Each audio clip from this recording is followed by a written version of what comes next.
शान्ताकारं भुजगशयनं पद्मनाभं सुरेशं विश्वाधारं गगनसदृशं मेघवर्णं शुभाङ्गं लक्ष्मीकान्तं कमलनयनं योगविद्यानगम्यं वन्दे विष्णुं भवैकरं सर्वलोकैकनाथम्।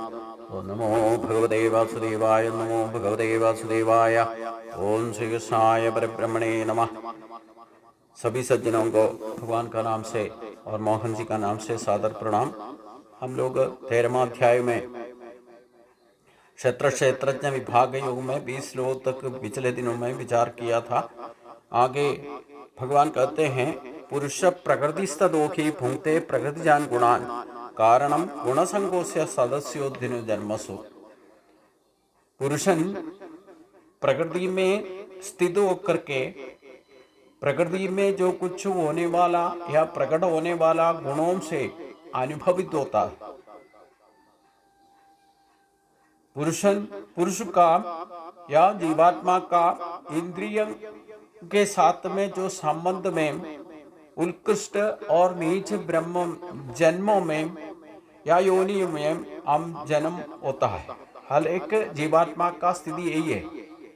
जीवात्मा स्वतंत्र है और परम शुद्ध है क्योंकि परमात्मा का अंश है, लेकिन वो प्रकृति में शरीर के साथ में संबंध रखने से प्रकृति का गुणों के साथ में तालमेल हो जाता है।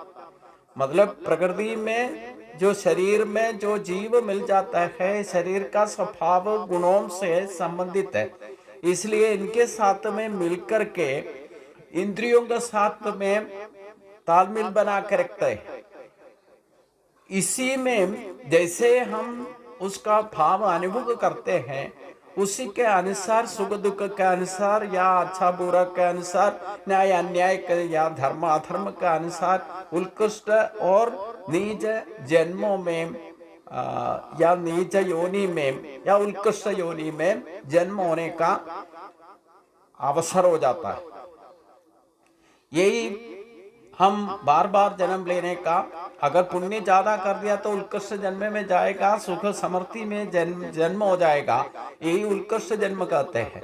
अगर हम पाप ज्यादा कर दिया तो नीच योनि में जन्म होगा, पक्षी मृगादि योनि में, या ज्यादा कष्टदा क्लेश अनुभव करने के लिए मनुष्य में आकर के जन्म लेगा। जब तक हम परम शुद्ध नहीं होता है तब तक ये गुणों का वजह से जीवात्मा परम शुद्ध है, लेकिन शरीर के साथ में प्रकृति से मिला हुआ गुणों के साथ में संबंध होने पर हमारा इधर उधर भटकने का खतरा है। इसलिए ये सब कुछ गीता में जो कुछ भी भगवान ने बताया उसी के अनुसार हमने साधना करके हम परम शुद्ध गुण फल इच्छे का बिना पुण्य पाप कभी नहीं बनाना। पुण्य बनने से भी खतरा है, पाप बनने से भी खतरा है, बार बार जन्म होने का खतरा है। तो भक्तों को यही ज्यादातर हम पाप तो नहीं करेगा जानबूझकर, लेकिन पुण्य का पीछे पड़े रहेगा। पुण्य ज्यादा करने से भी उत्कृष्ट जन्म में फिर आना पड़ेगा। इसलिए भगवान कहते हैं कोई भी फल का इच्छा रखना ही नहीं, जो कुछ भी हो जाता है प्रकृति के अनुसार होने दो।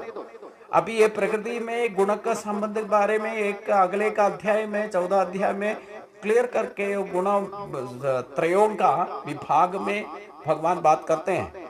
उसमें गुणों का जब गति विगति कैसे होता है करके उसमें बताता है। तो ये गुणों का संबंधी नहीं है हमारा जीवात्मा, वो गुणातीत है, क्योंकि परम सत्य शुद्ध अंश थे मिला हुआ जीवात्मा को कभी गुणों के साथ में संबंध नहीं है। लेकिन ये प्रकृति का बना हुआ शरीर के साथ में मिल जाने से उसी के वजह से उसको आगे पीछे गति विगति हो जाता है।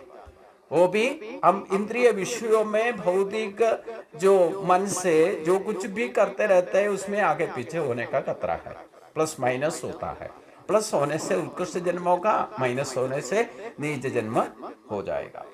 उपदृष्टा अनिमंता च भर्ता भोक्ता मखेश्वर का परमात्म्योदि चाप्युक्तो देखे अस्मिन पुरुष परा। इसी देह में वर्तित होने पर भी ये परम पुरुष केवल साक्षी बनकर के बैठता है। हमारा शरीर के इसको हम साक्षात्कार करना है। परम पूज्य परम धाम से जो आया हुआ जो शुद्ध आत्मा, सत्य शुद्ध आत्मा ही हमारा जीवात्मा बन करके बैठा है, इसी शरीर में बैठा है, आप भी बैठा है। लेकिन यही शुद्ध होने पर भी वो केवल साक्षी बन करके हमारा शरीर में बैठे। हम जो कुछ भी करते रहता है, सोचता है, बोलता है, जो कुछ भी उसमें केवल साक्षी का रूप में वर्तित होता है।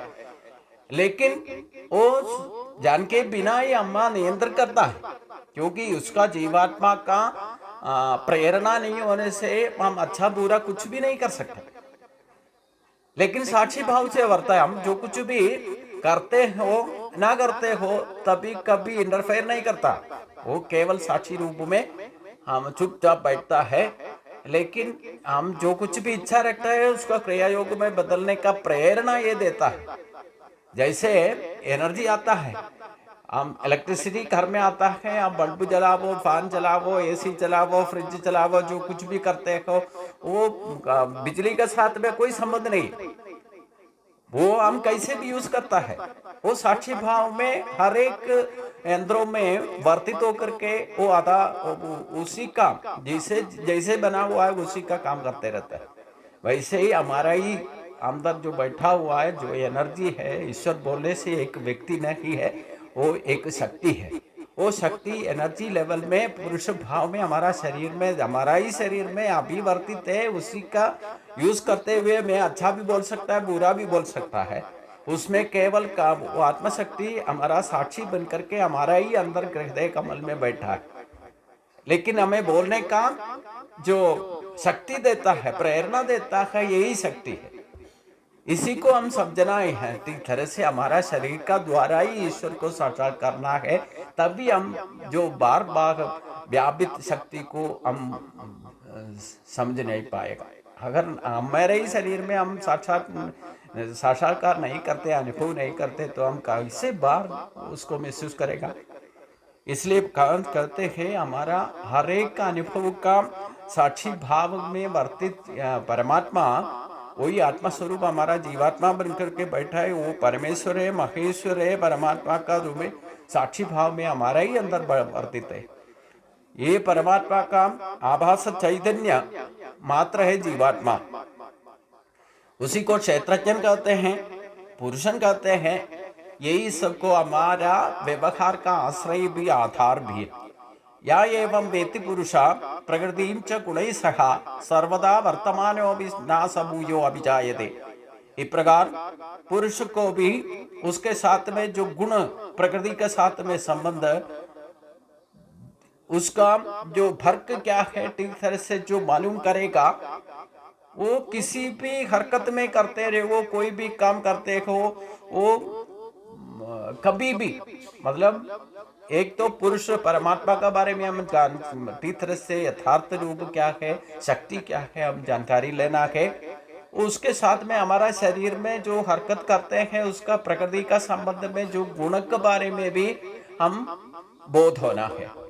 उसी के पास में ये दोनों बोध के यथार्थ जान के साथ में आत्मज्ञान लेने के बाद हम नाना प्रकार में जो भी कोई भी काम करते रहते हो, उसको कई जन्म, बार बार जन्म लेने का जरूरत ही नहीं पड़ेगा। मतलब अब सत्य को जान करके अपना कर्तव्य कर्मों में व्यवहार होकर के कर्तव्य कर्मों को करने से कभी हमें उसके साथ में कोई बंधन नहीं होगा। इसलिए भगवान ने गीता महात्म्य में ही बताया था, यथार्थ परम विद्या को जानने के बाद आप जो कुछ भी काम करो उसके साथ में कोई प्रारब्ध का भार नहीं पड़ेगा। हम सत्य को जानने का, कितना भी भक्ति में सत्संग में जाते हैं तो सत्य को जानने का कोशिश नहीं करते हैं। ये हमारा शरीर का द्वारा ही हम साक्षात्कार कर सकते हैं, उसको अनुभव कर सकता है, उसको मालूम कर सकता है, गुण के बारे में भी जानकारी ले सकता है। हमारा शरीर में वर्तित आत्मशक्ति का शक्ति क्या है ये भी हम खुद अनुभव करके अपना जो कुछ भी करते हो उसका अनुभव हम ठीक तरह से गुण दोष उसको यथार्थ शक्ति को मालूम करके उसका बोध में काम करने से क्या फायदा है। अगर उस बोध को निकाल करके हम अपना मर्जी से कुछ करने से भौतिक कामों में वर्तित होने पर ईश्वर को भूल करके हम कुछ भी करेगा तो उसका दोष क्या है, उसका फर्क क्या है, उसका अंदर क्या है, ये सब कुछ हम अपने आप अनुभव करके इसको साक्षात्कार करना है। इसी को ही यथार्थ जानकारी कहते हैं। इसी को केवल पुस्तक ज्ञान से आपको हासिल नहीं होगा, केवल किताब गीता का या भागवत का किताब पढ़ने से नहीं होगा, उसको बाय हार्ट करने से भी नहीं होगा। आप उसको अपना प्रायोगिक तल में अपना कर्मों में करके उसी से अनुभव एक्सपीरियंस नॉलेज लेना है करके भगवान इसी में कहते हैं। ध्यानेन आत्मनि पश्यन्ति केचित् आत्मानम् आत्मना अन्ये सांख्येन योगेन कर्म योगेन चापरे। कुछ लोग आत्मा को ध्यान का द्वारा ध्यान करके अपने अंदर में उसको साक्षात्कार करते हैं। कुछ लोग ज्ञान योग का द्वारा उसको मालूम करते हैं। कुछ लोग कर्म योग के साथ में उसका अनुभव लेते हैं। कैसे भी हो, इसका सत्य को जानना ही जरूरी है, क्योंकि ये मन जो भटकते रहता है बाकी विषयों में वर्तित तो होते हमें चक्कर में डालता है, लेकिन उसमें विनिवर्तित करना है। अब उसको मन को एकाग्र करके बुद्धि को स्थिर बना करके हम भगवान आत्मशक्ति को ध्यान करना है। उसी के बारे में, उसका शक्ति के बारे में, उसका चैतन्य के बारे में हम ध्यान करके उसको जानकारी लेना है। ऐसे बाहर से पुस्तकों से या किसी गुरु के पास भी जा करके ये सब कुछ जानकारी सुनकर कभी नहीं होया। हम खुद उसको अनुभव करने का तरीका यही है। कुछ दिन हम ध्यान योग परिशील करना, अभ्यास करना करके भगवान 6वां अध्याय में बताया था। ये शरीर का द्वार में सबसे श्रेष्ठ भक्ति का मार्ग है ध्यान योग। मतलब भगवान को ही हम विचार करके कुछ देर चुपचाप बैठना है। यही उसको जो किताबों में शास्त्रों को पढ़ते हैं उसको युक्ति के अनुसार आप अनुभव करना। परमात्मा तत्व को इसी को ज्ञान मार्ग होते हैं। ज्ञान किताब से शास्त्रों से मिलता है तो हमारा शरीर का द्वारा ही अनुभव करने पर उसको विज्ञान में बदल जाता है, उसको विवेकी कहते हैं। या एक्सपीरियंस नॉलेज जब तक नहीं होगा तब तक आपको ईश्वर को यथार्थ रूप में मालूम नहीं होगा। अन्येतेव अजानन्ता सुत्वाद अन्येप्य उपासते ते अभि चादिरन्तेव मृत्युं श्रुतिपरायणम्। इसी प्रकार ध्यान ज्ञान कर्म मार्गों से भगवान को अनुभव नहीं करते हैं उसी लोग जो अन्य जनों से या गुरु लोगों से, तत्वदर्शी जैसे गुरुओं को साथ में बैठकर भी सत्संगों से भी सुनकर पे भी इसको हासिल करके बार बार सुनकर के भी आपको किताब पढ़ नहीं जानता, उसका जान पढ़ा लिखा नहीं है ये बोल करके चुपचाप नहीं बढ़ना है। अब बार बार अच्छा तत्वदर्शी वाला अच्छा गुरुओं के पास में जा करके ये बार बार सुन करके भी आपको ये आत्म साक्षात्कार में पहुंच सकता है। मतलब श्रवण पारायण मार्गों में ये जनन मरण बंधन से आप मुक्त हो सकता है। केवल आप खुद करके भी श्रवण मात्र से भी आपको ईश्वर प्राप्ति में बार बार सुन करके आपको आपका रास्ता में आपका शरीर के द्वारा ही आपको ईश्वर को अनुभव करके साक्षात्कार में जा सकता है। ये जनन मरण बंधन से आप मुक्ति हो सकता है करके भगवान बरे उसी के लिए भी ये शरीर माध्यम है। शरीर में भगवान भी बैठा है और प्रकृति का गुण का अनुसार हमें मिला हुआ शरीर भी संबंधित है। ये दोनों मिलकर के जब तक रहेगा, हम जीवित रहेगा, इसी शरीर के साथ इसी वक्त कोशिश करने से हम कभी न कभी ईश्वर प्राप्ति में पहुंच सकता है।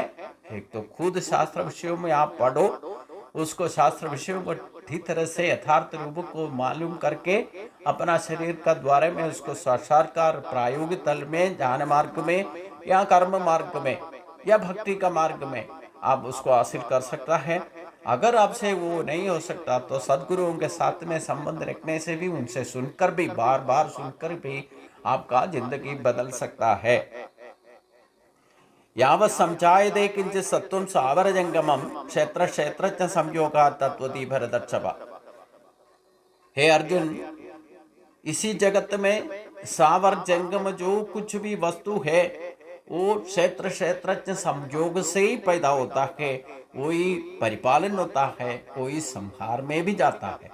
मतलब अवस्था त्रय का कारण होने वाला या उसको शामिल होने वाला अवस्था त्रय में जो भी संबंध व्यवहार सृष्टि का व्यवहार होते रहता है, उसी में जो सृष्टि होने वाला कोई भी चीज होने दो, कोई वस्तु होने दो, इसी जगत में वो स्थावर रूप में या जंगम रूप में या चराचर का रूप में इसी प्रपंच में जो सृष्टि होता है वो केवल क्षेत्र क्षेत्रज्ञ संयोग से ही वर्तित होता है, उसका संबंध में ही वो रहता है। अगर नहीं है तो कोई भी चीज एक रेत का एक अणु भी इधर प्रकट नहीं हो। पत्थर होने दो, कोई वस्तु होने दो, वृक्ष होने दो, सस्य लतादि होने दो, सूर्य चंद्र होने दो, जो कुछ भी इस प्रपंच में हम दिखाई देता है, हमें मालूम करता है, वो क्षेत्र क्षेत्रज्ञ संयोग का द्वारा ही वो प्रकट होता है करके बताता है। समम सर्वेषु भूतेषु तिष्ठन्तं परमेश्वरं विनश्यस्य विनश्यन्त्यं यः पश्यति स पश्यति। इसी प्रकार सकल चराचर समभाव से वर्तित परमेश्वर को या परमात्मा को, केवल परमात्मा को नाश वस्तु में रखने वाला को जो शाश्वत वस्तु भगवान का ही शक्ति है। ये क्षेत्र क्षेत्र संयोग में जो कुछ भी इस दुनिया में दिखाई देता है, चाहे होने दो अक्षर होने दो, उसमें सब कुछ जो प्रत्यक्ष प्रकट में दिखाई देने वाला सब नाश होने वाला है। उसका अधिभूत कहते करके से पहले भी बताया था, उसमें कभी नाश नहीं होने वाला यही है क्षेत्रज्ञ बोलने वाला आत्मशक्ति है। इसी का अंतर जो है, इसका जो डिफरेंस क्या है, हम ठीक तरह से जो हमारा ही शरीर को शरीर नाश होने वाला, लेकिन शरीर में जो वर्तित आत्मशक्ति को कभी नाश नहीं होता। हम कितना भी इसी प्रकार का शरीर कोई भी ले लो, कितना जन्म ले लो, मृत्यु होने दो, कुछ भी फर्क उसको नहीं होगा, वो कभी नाश नहीं होगा। इसी को ही हम ठीक तरह से समझना चाहिए। इसलिए ये ठीक तरह से हम समझ पाएगा तो कभी मरण भय हमें आएगा ही नहीं। हम इसी शरीर को कभी छोड़ने से नया शरीर मिल जाएगा, इसमें कोई दिक्कत ही नहीं है। जब तक हम खुद सोचेगा हमें ये बंधन नहीं पड़ना है, उसी रास्ता भगवान ने बताया, उसी रास्ता में जाकर के भगवान को जब तक विलय नहीं होता है तब तक ये शरीर प्राप्ति आसानी से मिल जाता है। अब एक एक जन्म में ये शरीर छोड़ना चाहते हैं, दूसरा नया किसी प्रकार का जन्म लेना चाहते हो, उसी प्रकार आप जन्म भी ले सकता है। किसका बच्चा बनना है, कहाँ जन्म होना है, आपका इच्छा से अनुसार आपको शरीर मिल सकता है। हर एक बात में हम तदास्तु का तौर पर भगवान हमें अनुग्रह करने के लिए बैठा। आपको बार बार जन्म लेना है और भी हमें तसल्ली नहीं हुआ और शरीर लेना करके सोचा है तो आपको शरीर मिल जाएगा। अगर ये सब कुछ हमने छोड़ करके भगवान में विलय होना करके, उसी के लिए भी मार्ग बताया गीता शास्त्र। आपका इच्छा के अनुसार क्रिया शक्ति है, क्रिया शक्ति के अनुसार ज्ञान शक्ति ले सकता है, उसमें प्रयास भी ले सकता है, श्रेयस भी ले सकता है, वो आपका मर्जी है। सर्वचराचर नश्वर है, केवल अनश्वर रहने वाला परमात्मा परमेश्वर मात्र है। जो नश्वर वस्तु में नाश होने पर भी परमात्मा शक्ति कभी नाश नहीं होता। इसी सत्य को हम परम श्रेष्ठ मान करके वो ही जानकारी में लेना है। समपश्यन ही सर्वत्र सम अवस्थितम ईश्वरम नाखिनस्त्यात्मनात्मानं ततो यादि पराम गति। याद जो भी शक्ति है समभाव से हर एक जगह में व्यापित है, उसी को ईश्वर कहते हैं। यही ईश्वर सर्व शरीर में भी वर्तित है। कभी भी कोई भी शरीर आत्मा उसको नाश नहीं करता है, प्रकृति उसका नाश में प्रकृति का एक जो सृष्टि में होता है वो कहीं भी किसी भी दिन एक दिन जो है वो प्रकृति में विलय होगा। आत्मशक्ति को कभी नाश नहीं होता है, आत्मा कभी उसको नाश भी नहीं करता है। इसलिए परम गति मोक्ष प्राप्ति में जाने का ये शरीर एक माध्यम है। कभी हमने इसको शरीर मिलने के बाद, ये क्षेत्र को मिलने के बाद उसको जब तक उसको ठीक तरह से देखभाल करके रहेगा तब तक आत्मशक्ति हम अनुभव कर सकता है। ये आत्मशक्ति हम अनुभव करके उसको यूज करना तो मोक्ष प्राप्ति के लिए करना है, उसी के लिए शरीर दिया हुआ है। लेकिन हम क्या करते हैं, हम बाकी विषयों में रमित होकर के उसका सुख भोग का पीछे घूमते रहता है। लेकिन इसलिए हम बार बार जब तक हम ये मालूम करके ईश्वर प्राप्ति में मनुष्य जन्म में पूर्ति नहीं होता है तब तक बार बार जन्म लेना ही पड़ेगा। कुछ लोग ये शास्त्र पढ़ने के बाद भी उसको अपना अनुभव में प्रायोगिक तल में जब तक नहीं लाता उसका प्रयोजन नहीं होगा। तत्व ज्ञान का प्रयोजन क्या है करके इसी अध्याय में 5 श्लोक में भगवान बताया था। उसका जानकारी लेकर भी फिर भी हम भौतिक शक्ति के पीछे भाग दौड़ करेगा। तो फिर यही जानकारी होने पर भी हम जब तक अनुभव नहीं होगा, साक्षात्कार नहीं होगा, सत्य को नहीं मालूम नहीं करेगा, तब तक हम फिर इसी जानकारी लेकर के दोबारा ये आना पड़ेगा। ये तो बंधन है। प्रकृत्यैव च कर्माणि क्रियमाणानि सर्वशः अहंकार विमूढात्मा अकर्तारं सपश्यति। सभी प्रकार का कर्म प्रकृति के साथ में संबंध में करते रहता है। आत्मशक्ति इसी के साथ में कोई भी साक्षी भाव में देखता करके इससे पहले भी बताया था। सत्यावस्था आत्मशक्ति को पता है। हम जो कुछ भी अच्छा बुरा करते हैं, धर्म अधर्म करते हैं, लाभ नष्ट करते हैं, सुख दुख का अनुभव करते हैं, तो साक्षी रूप में देख करके हमारा रास्ता कौन सी रास्ता में जाता है करके आत्मशक्ति को हमारा ही अंदर बैठा हुआ भगवान को सब कुछ मालूम है।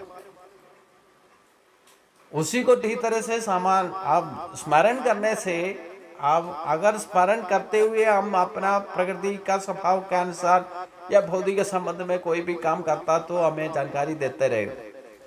अच्छा बुरा के बारे में हमें टाइम टाइम पर मनसाक्षी का रूप में अशरीरी शब्द में हमें गाइडेंस तो देगा ही देगा।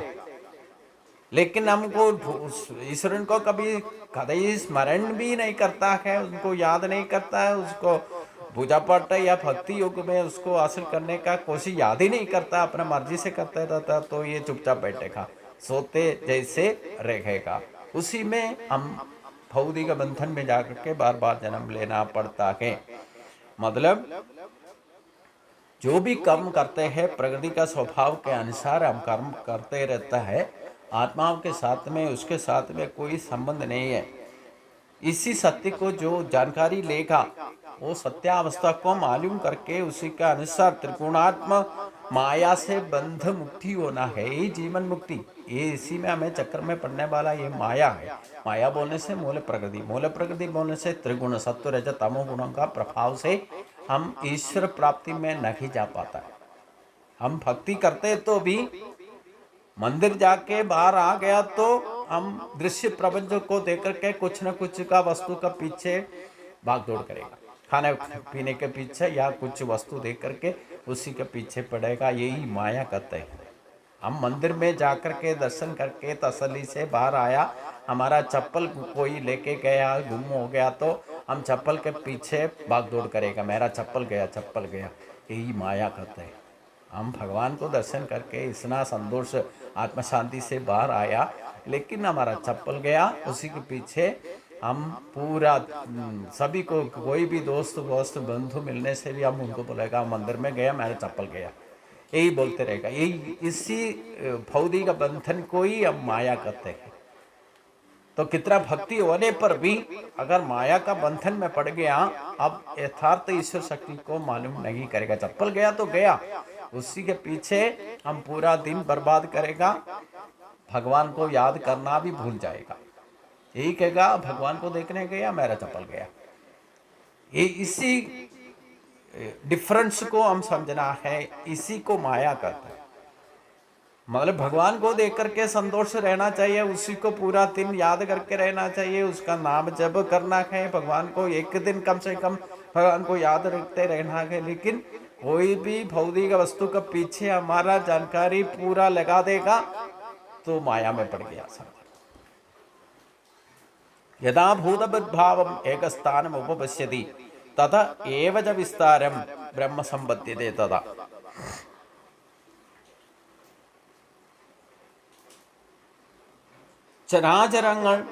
चराचरों से जब भूत गण कहते हैं वो अलग अलग भाव प्रकट करते हैं। ये त्रिगुणों का भाव से अलग अलग सृष्टि होता है, अवस्था त्रय दिखाई देता है। ये सब कुछ विस्तार पूर्ण है। जब तक आपको गुणातीत भाव को इनको सबको देखेगा नहीं तब तक हम ब्रह्म को या परमात्मा को जानकारी नहीं लेगा। जब तक ब्रह्म को गुणातीत भाव से हम बातचीत करेगा, उसको अनुभव करेगा, तभी हम ब्रह्म प्राप्ति का योग हो गए। माया बंधन से हम मोचित जब होगा तब तक हमको ईश्वर प्राप्ति नहीं होगा। इसी में भगवान और क्या कहते हैं, आगे क्या कहते हैं करके हम अगले दिन सोचेंगे। भगवान त्रिगुणों से अतीत होने के लिए अगले अध्याय में इसका विस्तार रूप से हमें जानकारी देगा। हम अगले दिन इसका बारे में सोचेंगे। सभी को नमस्कार।